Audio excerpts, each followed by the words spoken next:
বাংলাদেশ ক্রিকেটে আবারও তৈরি হয়েছে তীব্র বিতর্ক। লাইভ এসে বিস্ফোরক মন্তব্য করেছেন জাতীয় দলের পেসার মোস্তাফিজুর রহমান, যা ইতিমধ্যে আলোড়ন সৃষ্টি করেছে ক্রিকেট অঙ্গন ও সামাজিক যোগাযোগ মাধ্যমে। লাইভে মোস্তাফিজুর রহমান বলেন, বিসিবিটা তেলবাজে ভরে গিয়েছে। তার এই মন্তব্য সরাসরি ইঙ্গিত করে বাংলাদেশ ক্রিকেট বোর্ডের বর্তমান পরিস্থিতির দিকে।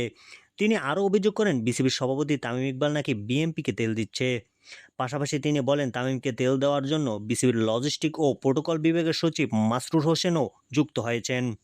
মাসরুর হোসেন এক বক্তব্যে বলেন, তামিম অত্যন্ত যোগ্য একজন ব্যক্তি, এই ফিল্ডের একজন, আপনাদেরই একজন। অনেক ম্যাচ জিতিয়ে রান করে আপনাদের চোখে পানি এনেছে। আমার বিশ্বাস আপনারা তাকে যে ভালোবাসা দিয়েছেন সেটা চলমান রাখবেন।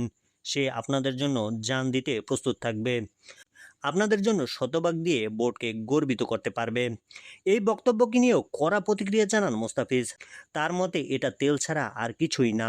তিনি আরও বলেন, বাংলাদেশের মানুষ সবাই জানে তামিম কতটা নাটক করতে পারে এবং দীর্ঘদিন ধরে এসব দেখতে দেখতে মানুষ এখন বিরক্ত হয়ে গিয়েছে। এই বিস্ফোরক মন্তব্য প্রকাশের পর থেকে সামাজিক যোগাযোগ মাধ্যমে শুরু হয়েছে তুমুল আলোচনা ও সমালোচনা। ভক্তদের মধ্যে তৈরি হয়েছে মিশ্র প্রতিক্রিয়া। কেউ মুস্তাফিজের বক্তব্যকে সমর্থন করছেন, আবার কেউ এটিকে অতিরঞ্জিত বলেও মনে করছেন। আপনার কি মনে হয়, মুস্তাফিজের বক্তব্য কি সঠিক? অবশ্যই কমেন্ট বক্সে কমেন্ট করে জানাবেন এবং ভিডিওটি ভালো লাগলে লাইক করবেন, চ্যানেলটি সাবস্ক্রাইব করবেন।